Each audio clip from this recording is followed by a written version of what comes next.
자, 시무스의 평가, 두 번째 거, 자, 한번, 보겠습니다.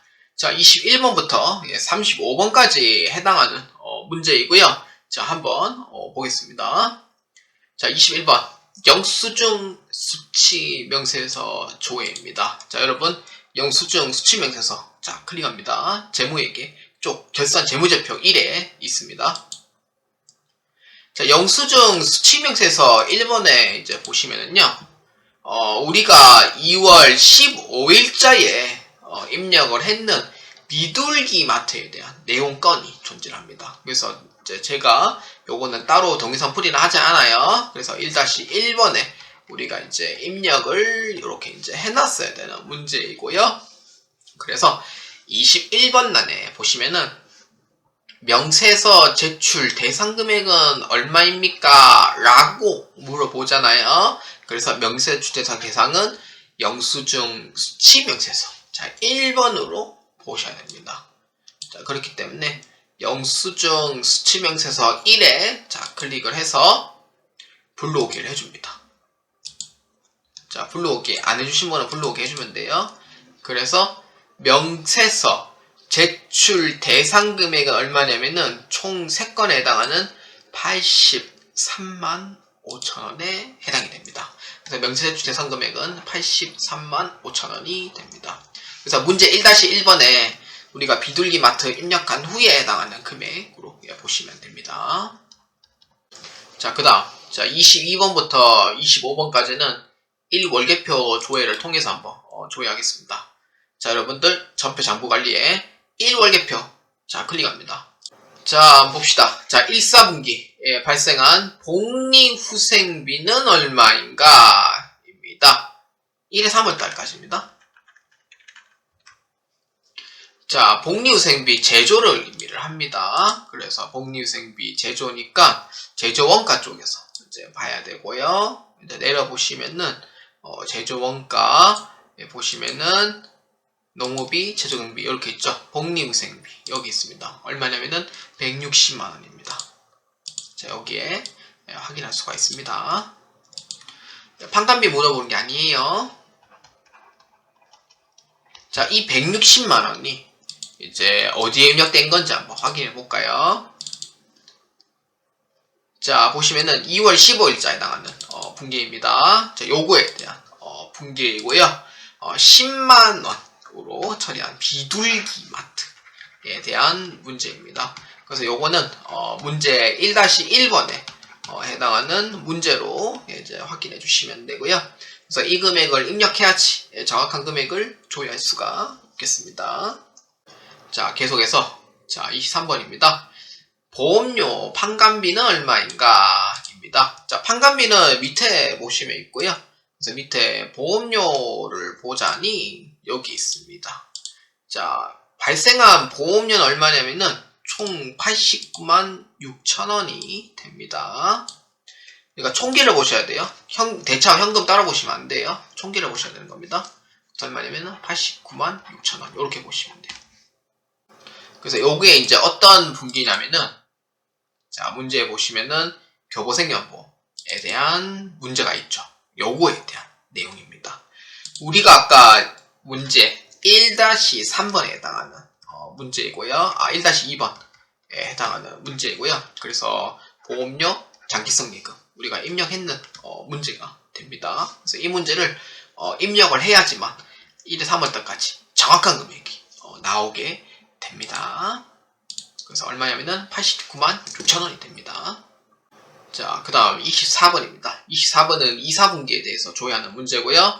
날짜는 4에서 6월입니다. 자, 24번은 4에서 6월에 발생한 제조경비 총액을 묻는 문제입니다. 그래서 얼마냐면은 제조경비 이제 총액을 묻는 문제고요. 총액은 총계에 보시면 됩니다. 제조원가 밑에 제조경비 있죠. 그래서 얼마냐면은 1,005만원입니다. 1천만 5만원이에요. 요렇게 조회하시면 됩니다. 근데 이 제조경비의 총액이 4에서 6월달에 우리가 입력해 놓은 게 존재를 합니다. 자, 볼까요? 요거다. 대신환경 요겁니다. 예, 요거에 대한 문제예요. 요거는 우리가 1-3번에 해당하는 문제이고요. 아까 그 계산서에 대한 문제, 실무수행 평가 1번에 11번 문제도 나왔던 문제 중에 하나입니다. 그렇기 때문에 문제 1-3번에 해당하는 문제, 요게 입력을 해야지 제가 이제 재정응비 총액이 얼마 있는지 정확하게 파악할 수가 있습니다. 자, 4에서 6월달에 발생한 영업외 수익은 얼마인가 입니다. 자, 영업외 수익은 제일 밑에 보시면 있고요. 자, 이자 수익과 유형자산 처분이익이 있습니다. 그래서 영업외 수익은 얼마냐면은 150만원이 됩니다.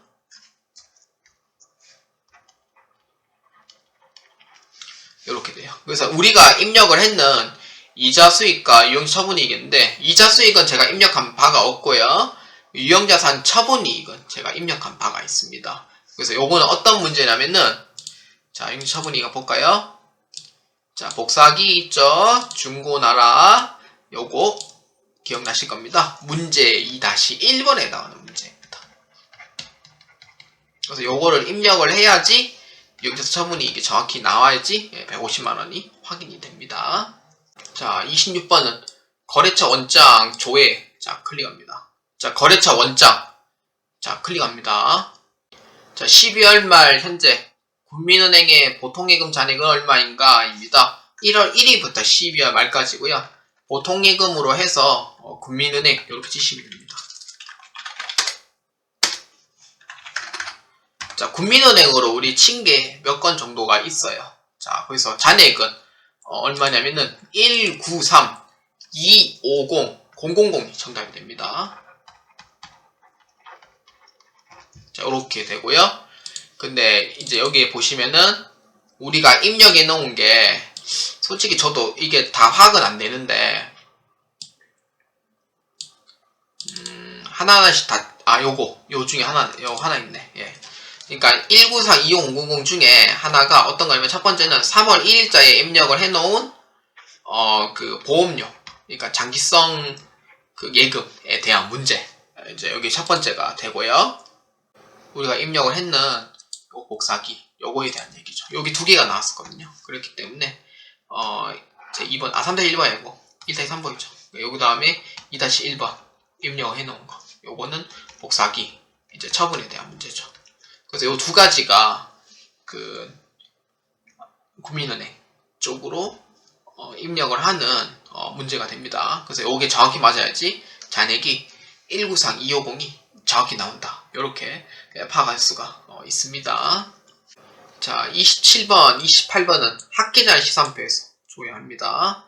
자, 여러분 결산 재무제표 관리에서 자, 학계자료 시산표를 자, 클릭합니다.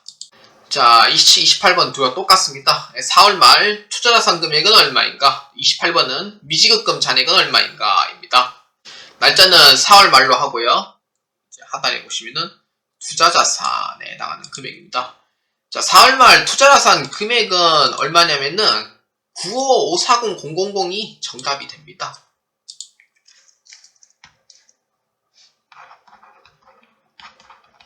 요거는 문제 1-3번, 즉 장기성 예금에 해당하는 문제가 존재하기 때문에 그래서 95540-000이 정답이 되고요. 그래서 문제 1-3번에 장기성 예금을 입력을 꼭 해줘야 됩니다.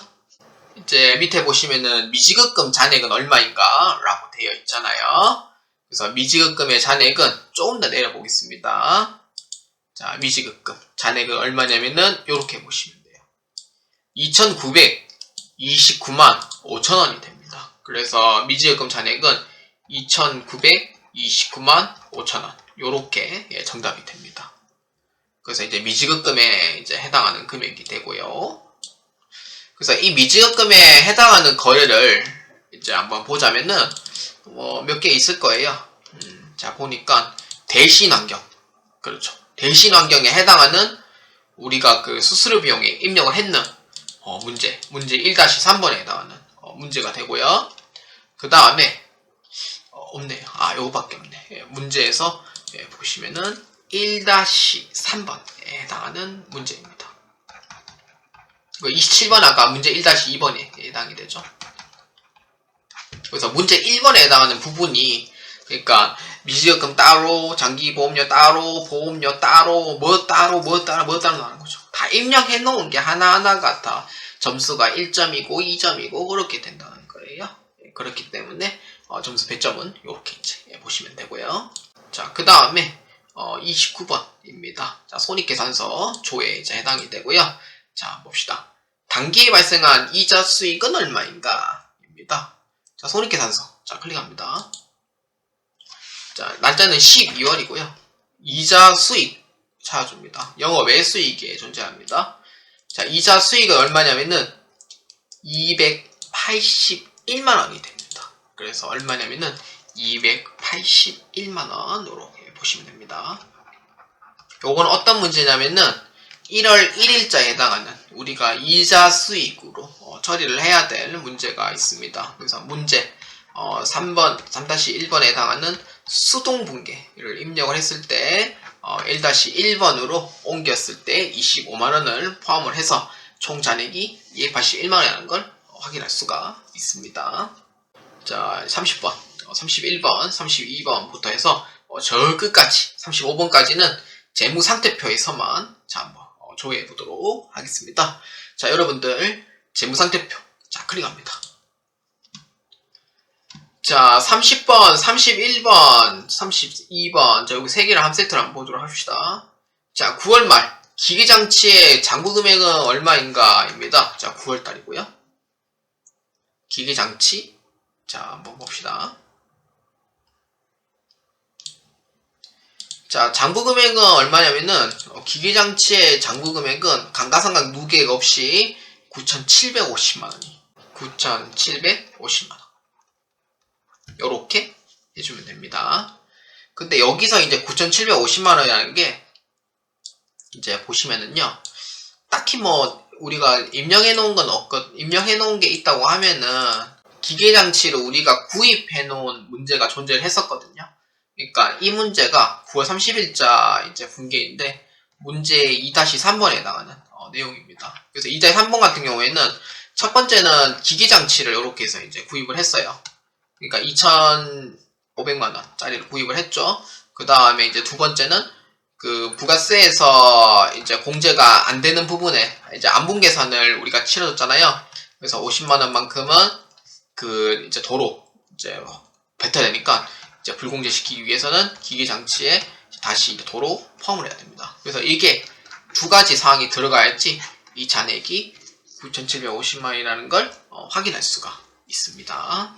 생각보다 본인이 그 봤을 때 내가 이걸 입력했었지 라는 걸 생각할 수도 있어요. 그래서 요게 이제 볼 때 그러니까 어떻게 입력했는지 그게 잘 생각이 잘 안 나는 경우도 있습니다. 그래서 이그라이하고 미즈노 마스크하고 얘는 어떤 회사 없네? 요거는 이제 없는 거고.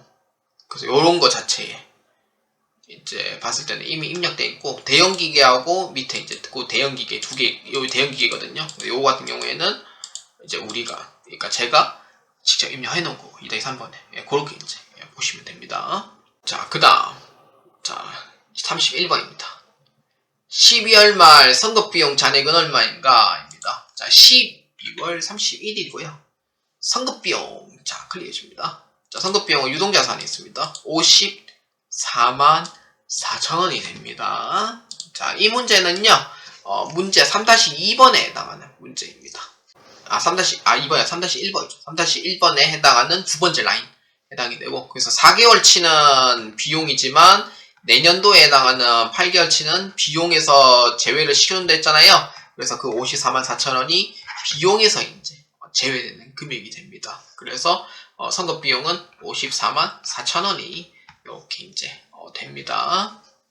기말 제품 잔액은 얼마인가입니다. 우리 그 기말 재고에 입력한 문제 있죠. 자, 자동 결산에 해당하는 내용이 되고요. 그래서 요거는 기말 재고액은 얼마냐면은 4,500만원이 됩니다. 근데 이게 왜 4,500만원이냐면은 기존에 4,000만원짜리가 있었잖아요. 거기에 그 시용 판매에 대해서 500만원만큼 이제 존재를 해요. 그래서 그걸 포함시켜서 4,500으로 보시면 되겠습니다. 자, 그 다음 33번 문제입니다. 자, 문제 한번 읽어보겠습니다. 자, 12월 말 유형자산 계정 잔고 금액으로 옳지 않은 것은 입니다. 자, 한번 보니까 여기에 유형자산이라는 계정 나무. 네, 여기 이제 보시면 되죠. 잔고 금액 맞나 안 맞나 확인해 주시면 됩니다. 자, 토지 5억 1,200만원 맞습니다. 맞고 건물 8억 5천만원 맞아요. 그 다음에 차량 운반구 금액이 얼마냐면은 감가상각 누계액 뺀 나머지 3,500만원이 되고요. 비품은 2,430 아니죠. 2,130만원이 돼요. 그래서 정답은 4번으로 이렇게 이제 보시면 되겠습니다. 근데 비품 금액이 왜 안 맞냐면은 비품을 한번 중고나라에 처분했거든요. 250만원에 해당하는 금액이 지금 이제 뭐 차변에 이렇게 이제 떠 있는데, 그러니까 요거 같은 경우에는 감가상각 누계액이 지금 250만원이 지금 떠 있는 거예요. 그런 거고, 그래서 요거는 비품을 처분을 했을 때 이제 해당하는 사항이 존재하기 때문에, 그래서 2,430이 아니고 2,130이 되겠습니다. 요거 같은 경우에는 문제 처분했을 때 2-1번에 해당하는 문제가 됩니다. 그래서 4번에 대한 얘기가 틀렸다 이렇게 보시면 됩니다. 34번입니다. 자, 12월 말 무형자산 금액은 얼마인가 입니다. 자, 밑에 보시면 되죠. 무형자산 얼마냐면은 5,700만원이 됩니다. 소프트웨어 하나밖에 없습니다. 이 소프트웨어 어디서 안 봤나요? 그렇죠. 문제 2-4번에 해당하는 메인 매출 전표에 우리가 입력을 했는 내용입니다. 그래서 5,700만원이 이제 무형자산 금액이 이렇게 이제 확인이 됩니다. 자, 그 다음 마지막 35번입니다. 자, 12월 말 2월 이익잉여금 미처분 이익잉여금 잔액으로 오른 것은입니다. 자, 미처분 이익잉여금에 해당하는 금액은 2억 1,911만 8,431원이 나오게 되고요. 근데 이 문제는 현재 지금 답지에 보시면은 전체 정답으로 지금 되어져 있습니다. 그렇기 때문에 본래 정답은 2억 1,911만 8,431원이 나와야지만 정답이 되고요. 그래서 해당하는 전체 정답이기 때문에 유사한 값인 2번으로 체크해 주시면 되겠습니다.